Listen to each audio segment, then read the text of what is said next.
법원에서 다 직접 차를 보내서 간다. 그건 뭐냐면 저녁 식사를 거기서 한다는 거죠. 빨리 와서 빨리 드시고 빨리 즐겨 빨리 퇴청하면은 집에 안 걸리잖아요. 개진자는 두 가지 특성이 있는데요. 하나는 아예 조용하거나 하나는 아예 시끄럽습니다.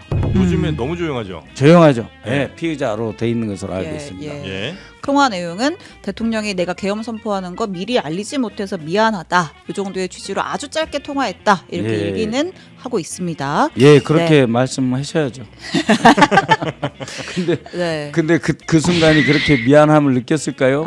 결국은 석동현 변호사를 사회통합특별위원장으로 어제 들어왔고 영입했죠. 장해찬도 들여왔고 복당시키고 그리고 그다음에 현재 선거를 총괄하는 사람은 윤재옥 전 예. 사무총장이시고 예. 그러니까 윤석열 수행은 대전체제 이용. 그대로 왔잖아요. 예. 윤석열의 낡은 수레 위에 김문수가 타고 있는 거 아니냐.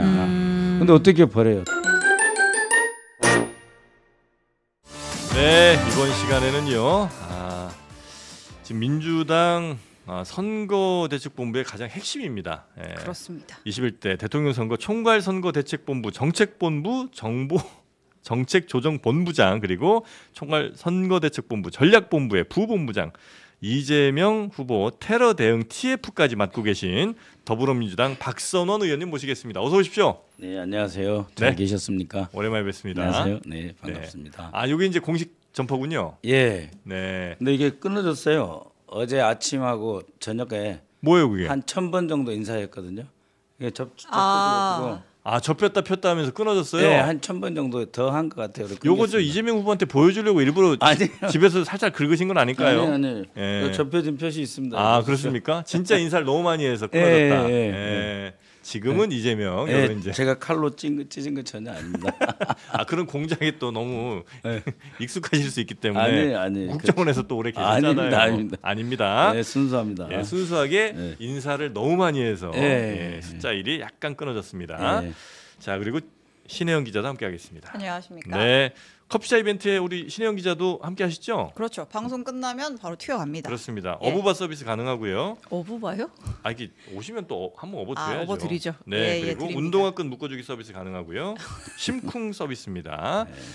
다 가능하니까 오실 건 빨리들 오시기 바라겠고요. 박선원 의원님과 함께 일단은 뭐 지금 이슈가 몇 개 있는데 직위원 판사 얘기부터 잠깐 좀 하고 넘어갈까요? 민주당이 이제 법사위에서 사진을 공개했잖아요. 네. 제보를 받아가지고 직위원 판사가 일단 사진은 지난해 8월 이제 공간 안의 사진인데 이때 말고도 수차례 여러 차례 이른바 뭐 접대를 받았다라는 의혹을 제기했고 이제 본인이 입장을 내지 않고 있죠. 그러니까 이제 뭐 당당한데 왜 입장 안 내? 이렇게 보는 게 민주당의 입장인데 조금 전에 이제 대법에서 윤리감사관실에서 사실관계를 들여다보겠다.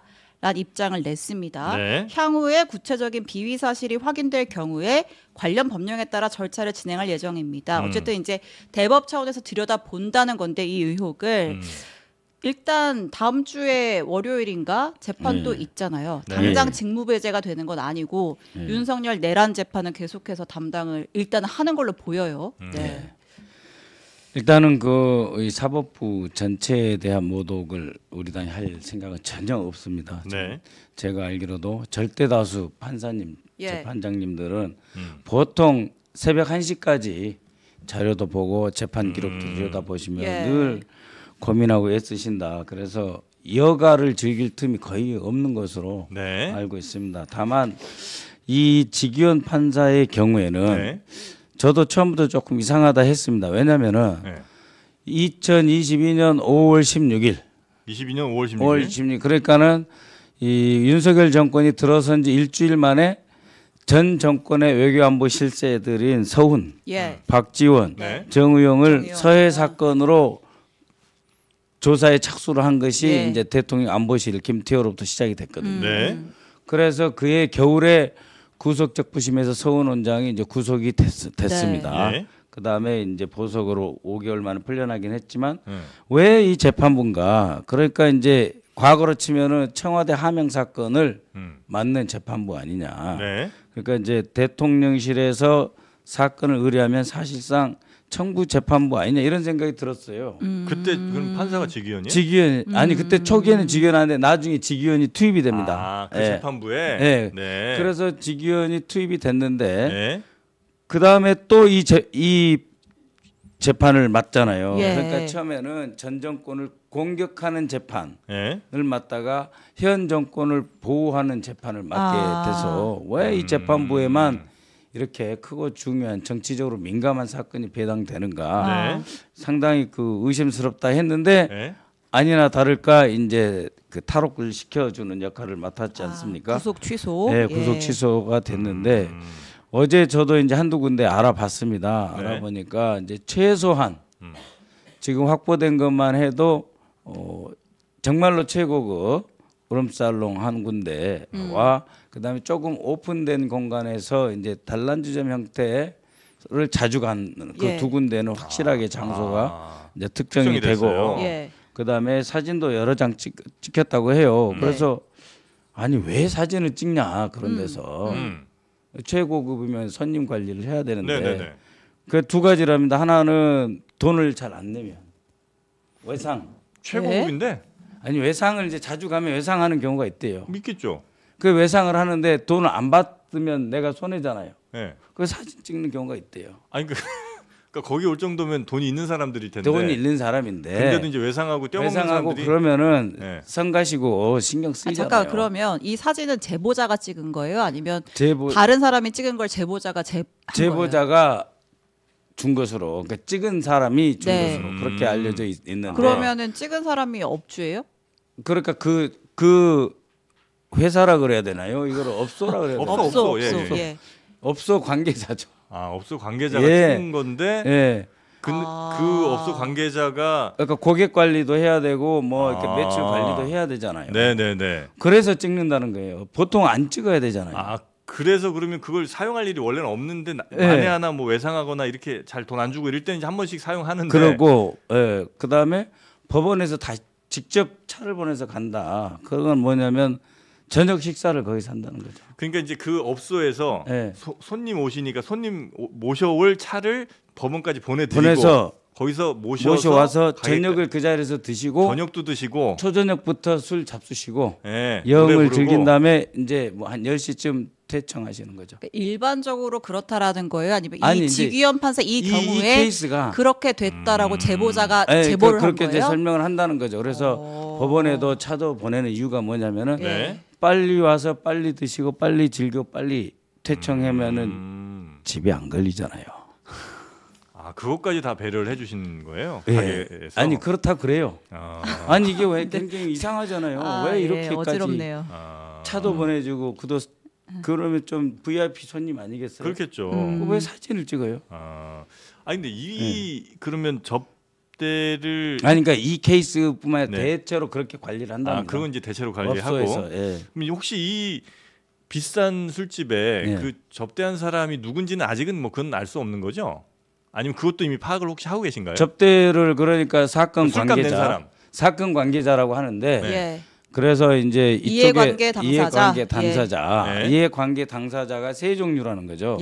검사, 변호사, 피고인. 그 셋을 이해관계 당사자라고 하는데 이렇게 되다 보니까 이거는 거의 범죄성이다.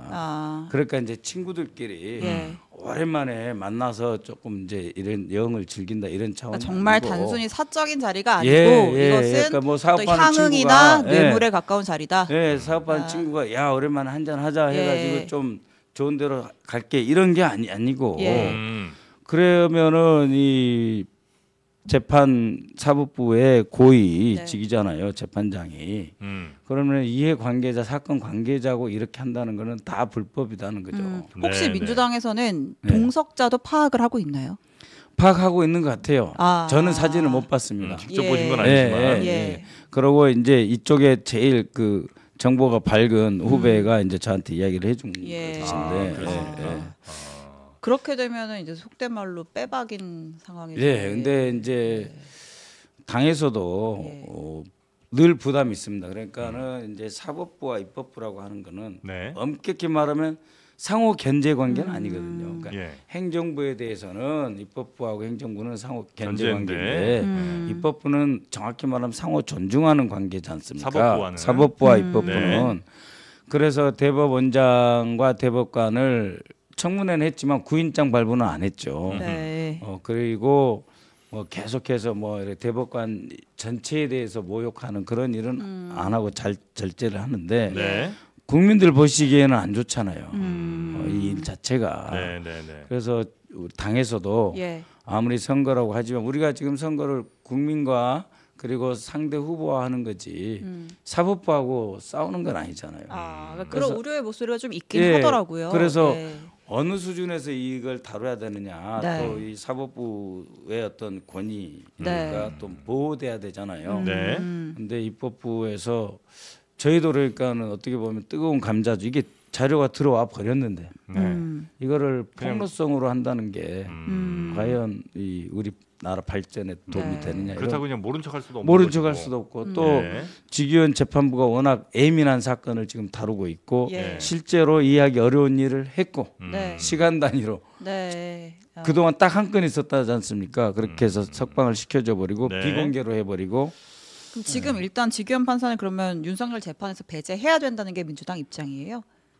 저는 그렇습니다. 다만 이제 배제를 해야 된다고 우리가 주장한다고 한들 그 대법원에서 내지는 법원 행정처에서 받아들일지 결심을 해야 되잖아요. 그러니까 지금은 이제 그 최소한의 확인 절차는 필요하지 않겠나. 감찰 결과를 좀 기다려 볼 수 있고 민주당에서는 여러 가지 관련 증거를 또 대법에 제출할 의향이 그렇습니다. 있는. 이게 우리가 지금 입법부가 민주당이 사법부하고 지금 싸울 때는 아니거든요.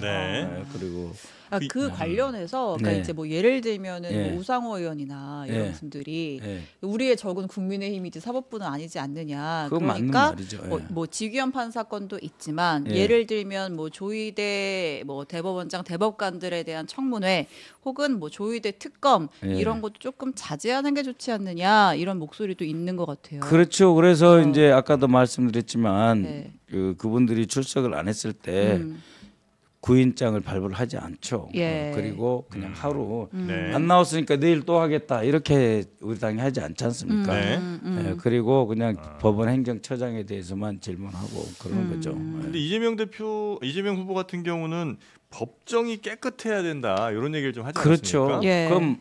그건 망고의 진리죠. 망고의 진리이기도 하면서 지금 이 시점에 그 얘기를 한다는 거는 지금 현재 사법부에 좀 퍼져 있는 이런 잘못된 것들 한번 싹 청소를 좀 해야 된다 이런 느낌은 아닌가? 그러니까 깨끗해야 된다라고 하는 거는 그거는 이제 일반론으로서 당연히 그래야 되는 거고 그러면 누가 어떻게 이 깨끗하게 해야 될 것인가 하는 거는 일단은 사법부 스스로 해야 된다고 하는 것이지 누가 이 사법부에 대해서 우리가 들어가서 감찰을 하겠습니까? 사법부가 스스로 해야 되나 만약에 사법부가 스스로 잘 못한다면 그러면 정치가 거기에 그 부분에 대해서는 아직 사법부 일반에 대한 지금 정프로님 질문이시니까 쉽게 답변을 못 드리겠습니다. 다만 이번에 그 대법원장님의 이런 절차를 어기고 그래서 마치 온 국민이 이제 판사들은 아예 기록 안 보는가 보다라고 하는 오해까지 불러일으키면 조사가 돼야 된다. 그 서영교 의원이 녹취도 하나 공개를 했잖아요. 그러니까 이제 조희대 대법원장이 이재명 사건 대법 올라오면은 내가 바로 정리해버리겠다.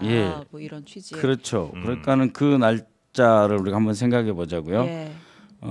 제가 뭐 이야기한 것이긴 하지만 그 윤석열 대통령의 5인방. 그러니까 서울대 법대 7구학번 5인방입니다. 서석구 변호사가 거기 들어가 그 중에 한 거죠. 명인데 저한테 제보를 하신 분이 5월 1일 날 그 대법원에서 파기 환송됐잖아요. 그리고 5월 1일 날 새벽에 전화 와가지고 큰일 났다 이거는 계획된 흐름이 있는 거다. 정신 차려라 막 그러더라고요. 그래서 아니 무슨 말씀이냐 했더니 파기 환송되고 대법에서 고법까지 서류가 일주일 걸리고 무슨 일을 써도 6월 26일까지 재판 못 끝난다고 하던데요. 그랬더니 무슨 소리냐 오늘 다 끝날 수도 있다. 어떻게 해요? 그랬더니 아니 무슨 서류를 내려 보냈다고 하면 끝나는 거지. 무슨 차에 실어서 내려 보낸 건 줄 아냐. 그러면서 서석구 변호사가 있다는 거예요. 그래서 서석호가 3월 28일부터 최소한 4월 11일까지 네. 각본 다 짜놨다. 그래서 정신 똑바로 차려라. 이거는 이재명을 확실히 죽여서 니들 그 후보 없이 선거 치러될지도 모른다. 근데 대법원이 그렇게 움직이기도 해요? 그 사람 안 움직이죠. 그렇게 안 움직인데 네. 그 말을 제가 5월 2일 6시경에 새벽에 들었단 말입니다.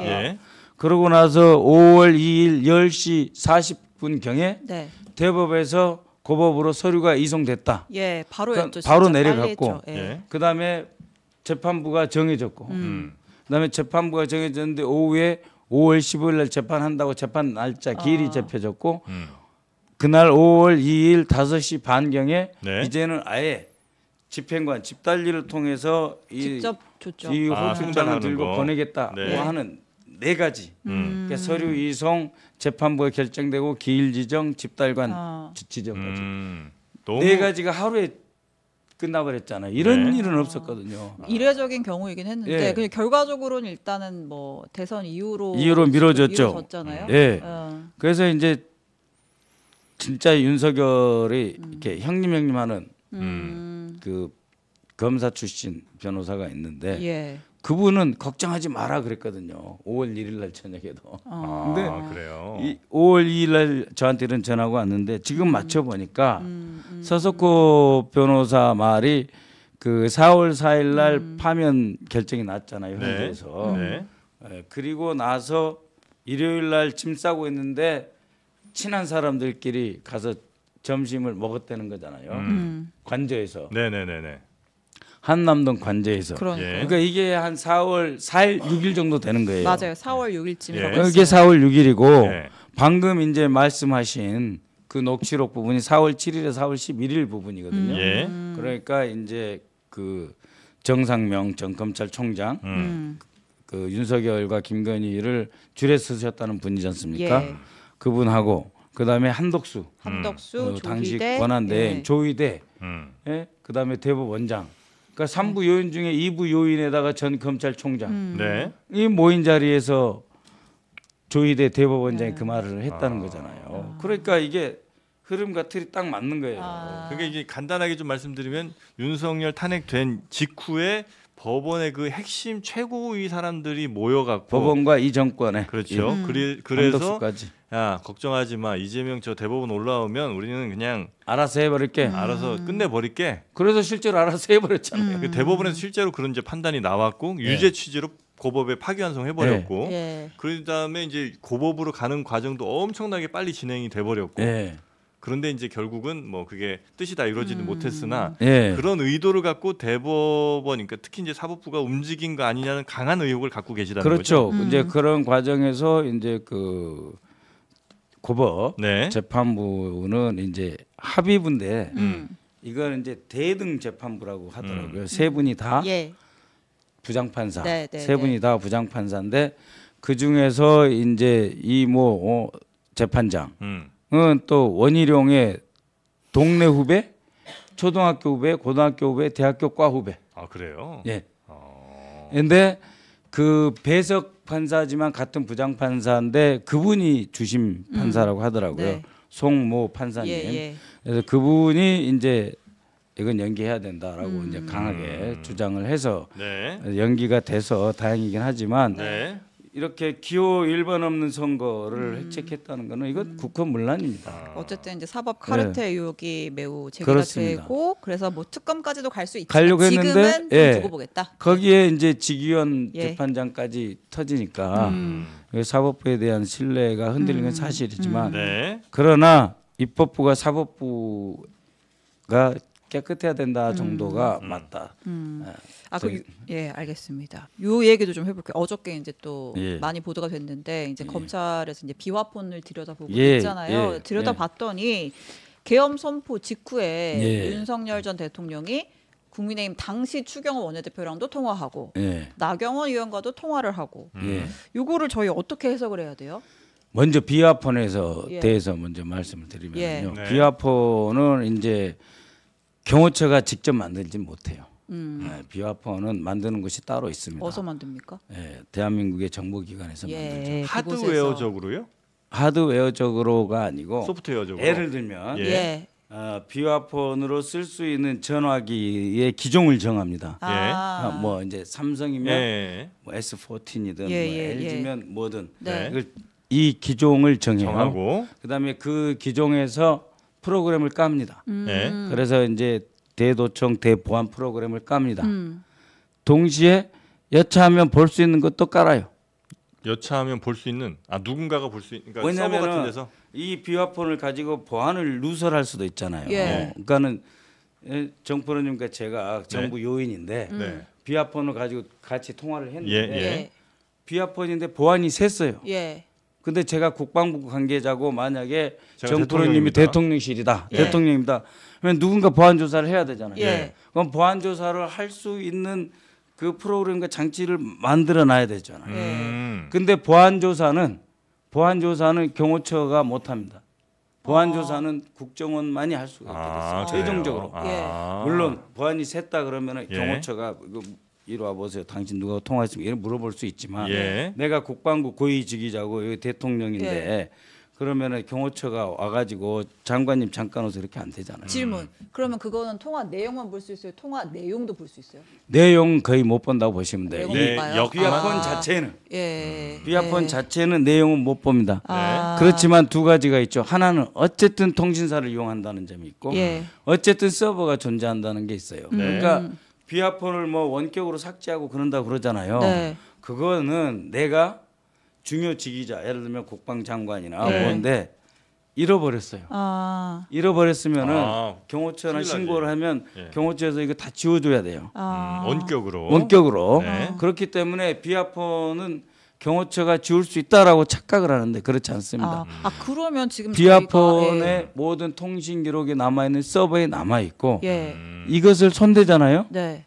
그러면 서버에서 몇 월 며칠 손댔다. 로그 기록 같은 게 있군요. 또. 계속 남아요. 그래서 5번째 증거 인멸 시도, 몇 번째 증거 인멸 시도 이렇게 남아요. 남는군요. 그러니까 경호처에서 서버를 못 보게 지금 하고 있잖아요. 그다음에 또 그걸 가지고 뭐 갈등도 있었어요. 싹 지워버리자. 서버도 싹 지워버리자. 그리고 이걸 운영하는 실무 책임자는 안 됩니다. 그래서 뭐 거의 치고받고 할 정도로 갈등도 있었는데 서버를 지워도 남습니다. 문제는. 그럼 만약에 지금의 경호처가 계속해서 이 서버 내역 같은 거 확보하는 걸 거부하더라도 나중에 혹시 뭐 정권이 바뀌면 정보기관의 협조를 받아서 그런 것도 볼 수 있겠군요. 그렇습니다. 자, 그래서 이제 지금 이제 통화를 추경호 전 원내대표랑 했다는 거 아니에요? 그러게 말이에요. 바로 그 계엄 선포하고 얼마 안 있다가 무슨 내용으로 통화를 했을 거라고 지금 추정을 하시는지. 그러니까 이제 12시 32분 그러니까 12월 4일 12시 32분 자정 막 지나서 150명으로 성원이 됐습니다. 국회에서. 그래서 계엄령 해제 결의안을 이제 통과시킬 준비를 하고 있어요. 그래서 우원식 의장이 전화를 했습니다. 추경호한테. 빨리 들어와라. 뭐 하냐? 그랬더니 추경호 당시에 원내대표가 우원식 의장한테 뭐라 그랬냐면 1시 30분까지 기다려달라. 고 했어요. 그러면 이 12시 32분 요 언저리가 뭐냐면은 윤석열 당시 대통령이 곽종근 사령관에게 아직 의결 종력수 안 찬 것 같다. 빨리 끄집어내라. 신속하게 인원을 끄집어내라 하던 그 12시 30분 32분이에요. 그때 추경호가 1시간 후에 하자라고 돼 있어요. 그래서 죄진자는 두 가지 특성이 있는데요. 하나는 아예 조용하거나 하나는 아예 시끄럽습니다. 요즘에 너무 조용하죠. 조용하죠. 피의자로 돼 있는 것으로 알고 있습니다. 그래서 1시 반까지 기다리면 아니 지금 조금 있으면 헬기 들어온다 그러고 두려운 상황인데 그래서 우원식 의장이 1시까지 기다려 준 거예요. 그러면서 나머지 이런 그 전산 시스템 다 이제 확인한 다음에 1시 2분에 통과가 됐거든요. 그러니까 1시 30분까지 시간을 끌려고 했다라고 하는 거는 국회 업무 방해, 그 내란 그 동조 가담죄에 해당한다고 볼 수 있는 거예요. 추경호 원내대표는 그러니까 추정컨대는 그렇습니다. 그 당시에 국회의원들 빨리 모여서 의결을 빨리 해야 되는 그 상황에서 최대한 의결을 늦추기 위해서 우원식 국회의장에게 좀 1시 반까지 기다려달라는 그런 얘기를 했고 그런 얘기를 한 이유는 윤석열 전 대통령이랑 통화를 하면서 야, 그렇죠. 국회 그저 표결 좀 늦춰봐. 이런 걸 했다는 말씀이신가요? 적어도 의장님은 그렇게 판단하시고 있다고 저는 알고 있어요. 왜냐하면 의장님으로서는 그래도 중요한 일이니까 양당에 같이 표결해서 이걸 처리하는 게 좋잖아요. 근데 저 앞에 조금 지나니까 한동훈 대표랑 몇 사람이 와서 웅성웅성 하고 있어요. 그리고 근데 이제 이미 이쪽 국민의힘 의원님들은 당사에서 기다렸잖아요. 국힘 당사에서 대부분이. 그래서 한동훈이 당 대표인데 지시해도 안 왔잖아요. 빨리 오라고 뭐 그렇죠. 텔레그램 방에서도 얘기하고 했는데. 그 우원식 의장한테 추경호 원내대표 전화해서 늦춰달라고 그랬지 않습니까? 이것이 그러면 내란 가담 동조가 아니겠습니까? 그래서 추경호 원내대표는 그때 이후로 조용하십니다. 그리고 이제 또 반대로 시끄러운 분 한 분 계세요. 누구죠? 나경원 의원님 같은데 아마 그 조사를 그동안 안 받아서 좀 시끄러우셨던 것 같은데 이제 조사 받으면 달라질 것 같습니다. 나경원 의원은 뭘 할 수 있는 게 있는 위치이긴 한가요? 아니요, 뭐 저는 중진이니까? 그 당내 역학관계는 모르는데요. 그렇지만 추경호 혼자 뭐 힘이 딸리면은 뭐 당신도 같이 잡아둬라 뭐 이럴 수 있는 거 아니겠습니까? 한동훈이 왜냐하면 끌고 들어오려고 하니까. 뭐 혹은 뭐 당내 의원들이 모였을 때 어떤 여론을 조금 주도해달라라는 얘기도 했을 수도 뭐 있고. 추정입니다. 추정이죠. 그 바쁜 시간에 왜 전화를 했겠습니까? 12시 30분 1시 사이가 그야말로 그 가장 결정적인 한 30분 이번 내란에서 가장 결정적인 30분이라 그러면 12시 30분부터 1시 2분 그 사이잖아요. 대통령이 방첩 사령관한테도 전화하고 뭐 수방 사령관한테 전화해서 뭐 4인 1조로 끌고 나오라 그 할 때가 그 시간대예요. 뭐 두 의원의 입장도 전하면 일단 각각의 통화 시간은 뭐 1분 또는 40초 정도였고 통화 내용은 대통령이 내가 계엄 선포하는 거 미리 알리지 못해서 미안하다 이 정도의 취지로 아주 짧게 통화했다 이렇게 얘기는 하고 있습니다. 그렇게 말씀하셔야죠. 근데 그 순간이 그렇게 미안함을 느꼈을까요? 반국가 세력을 척결해 버려야 될 그 구국의 결심을 하신 분이 국회의원 두 사람한테 정말 미안한데 미리 알려줄 걸 쏘리 하네 그랬겠어요? 말이 안 되죠. 지금 국민의힘이 그 윤석열 전 대통령 탈당 가지고 시끄럽잖아요. 빨리 좀 제발 먼저 나가겠다고 말해주세요. 뭐 이런 타이밍 놓친 거 아니에요? 이미 늦었다. 그러니까 지금 이제 김문수 후보님 입장에서 보십시오.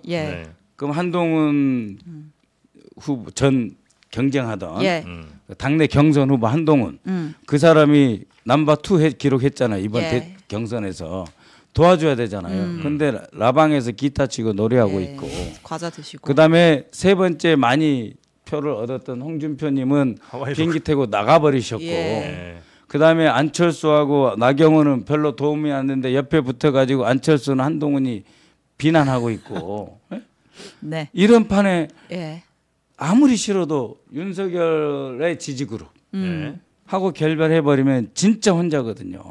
그래서 놓을 수가 없는 거다. 놓을 수가 없죠. 아니 제가 하다못해 홍준표라도 좀 이렇게 내 편을 해놓고 한덕수 전 총리라도 미안하게 됐습니다 해서 좀 선대위 본부장이든 위원장이든 고문이라도 모시면서 그러면서 윤석열 대통령하고는 결별하겠습니다. 뭐 미안합니다. 뭐 이렇게 해야 되는데 그렇게 안 되는 거예요.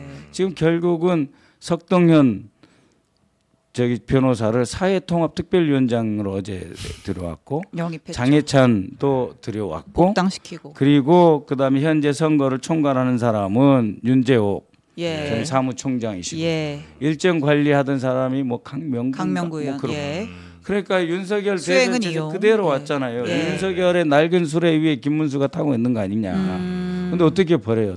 타이밍 놓쳤어요. 타임도 놓쳤고 뭐 버릴 의지도 별로 의지도 보인다? 없고 예, 또 경로하셨다 그러고 윤석열 대통령의 특유의 그 경로 하셨다고 하지 않습니까? 이번 대선은 비교적 좀 수월하게 치르시는 것 같습니다. 아니에요. 근데 이제 아니에요? 이 결국은 우리나라의 80년 그러니까 우리 정부 수립 1948년 이후 약 80년 역사를 보면 민주당 정권은 딱 3번 집권했거든요. 15년. 못 이겨요. 우리가 정말 정신 똑바로 차리고 저는 진짜 긴장하고 있습니다. 네. 목표 득표율이 얼마예요?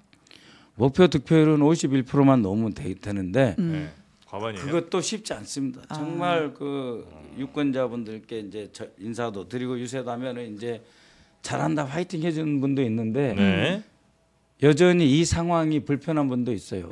어쩌다가 우리나라가 이렇게 3년 만에 또 대선을 치르게 됐느냐는 상황 자체가 불편함. 네. 그리고 여전히 경제는 마이너스 0.2% 성장 들어서 그러니 이 국민들 시민들이 편하시지 않죠. 경계하고 조심하시는 게 또 하나 있는 것 같은데 그게 바로 이재명 대표의 안전 쪽이잖아요. 예, 그렇습니다. 현재 또 테러 대응 TF도 맡고 계시고 하니까. 예. 근데 여러 제보들이 아마 많이 있는 걸로 보도를 저희가 보긴 하는데 그게 정말 현존하고 굉장히 실제적인 그런 실체가 있는 위협인지. 그래서 이재명 후보가 유세 현장에서 계속 사실 이제 날씨가 계속 더워지는데 말도 많이 하면 열도 나는데 방탄복을 입고 있잖아요. 그래서 이제 실내 들어와서 이제 막 벗고 하는 장면이 또 화제가 되기도 했어요. 그 잠깐만 보고 얘기할까요? 네. 여기는 실내라서 안전하겠지? 네. 나 더워 죽겠다. 그래서 벗어야 돼. 네네네네. 너무 덥다 이거. 이게 삼행시 지어. 네, 더울 것 같아요. 네. 저게 두껍습니다. 그럼 무거워 보여요. 무게감이 느껴지는데. 저도 하나 있는데 두꺼워요. 한 1.5에서 2cm 정도 돼요. 앞뒤로 있고 그다음에 이게 무겁기 때문에 꽉 조여가지고 몸에 딱 붙여야 돼요. 땀 계속 나겠네. 그럼요. 그래서 이제 그 사이에 하다못해 요새 이제 그 얼음 말고 이게 등을 좀 식혀드리는 그런 그 냉매도 있고 한데 그거 있으면 또 이게 퍼져요 이렇게 그 사이에 뭐가 들어가면 그래서 정말 힘들어요. 근데 저 방탄복을 입을 수밖에 없어요. 그러니까 그만큼 뭔가 좀 실체가 있어 보이는 위협들이 많아요. 그러니까 여러 가지가 있는데요. 일단 총기류에 대해서 말씀을 드리면은 뭐 이제 마약 등 국제범죄 단체 행동하는 사람들이 뭐 러시아에서 이제 고철을 수입해 오면서 이 총기 권총류는 꽤 많이 돌아다니고 있고요. 그다음에 사거리가 뭐 2km가 넘는다. 2.3km 그거는 한 1.7m 되는 아주 그 전문 저격 수용인데 그것을 이제 들여와서 다시 0점 조정 정확하게 표적에 맞출 수 있게 조절하는 것도 쉽지는 않아요. 하지만은 그 루머를 완전히 무시할 수가 없어요. 근데 그 총이 그냥 한국에 들어왔다라는 거예요. 거예요? 아니면 이 총을 어떤 목적을 가지고 뭐 예를 들면 이재명 후보를 해하려고 하는 목적을 갖고 이 총이 들어왔다는 제보가 있는 거예요.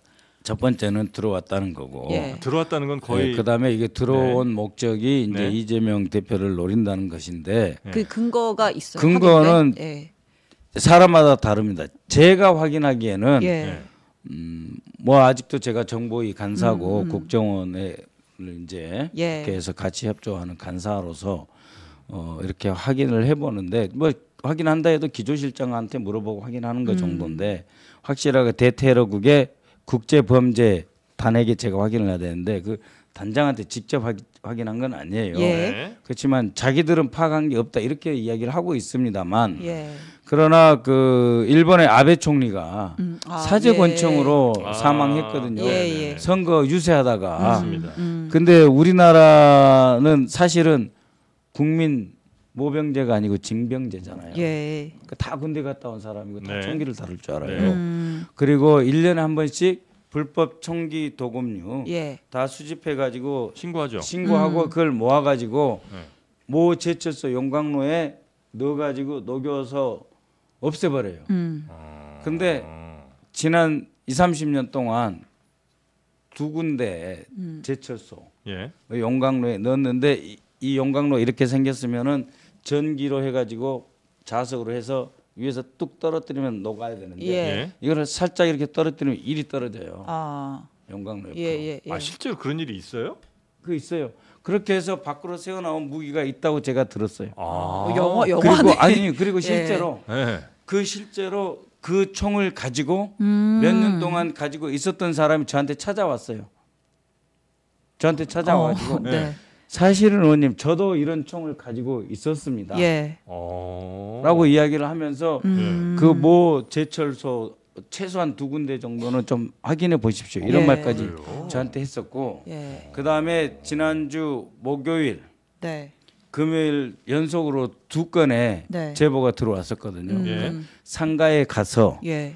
그 이제 대북 공자가 HID 이런 예. 쪽의 전직들이 이야기를 하는데 이 판에 나라도 나서서 죽여야 되겠다. 아. 근데 한 실제로 사람은 무명 알려지지 않은 사람. 음. 그 첩보가 하나 4월 30날 있어서 무시를 했었거든요. 네. 근데 이 2번째 첩보 상가에 갔는데 그 사람이 그런 이야기했고 그 사람이 누구더라. 그래서 제가 그 사람을 찾아봤어요. 그랬더니 예. 상당히 그쪽 계통에서는 이제 알려진. 상당히 그 알려져 있고 중심 인물, 유명한 인물이에요.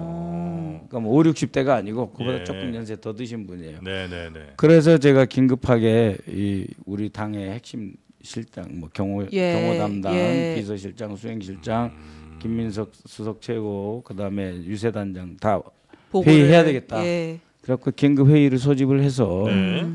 연단부터 바꾸자 그런 제안해서 연단은 지금 바꿔놨습니다. 그 방탄유리 부스 같은 것도 주문했다면서요. 그 트럼프가 썼던 이렇게 된. 예, 주문했다고 합니다. 예.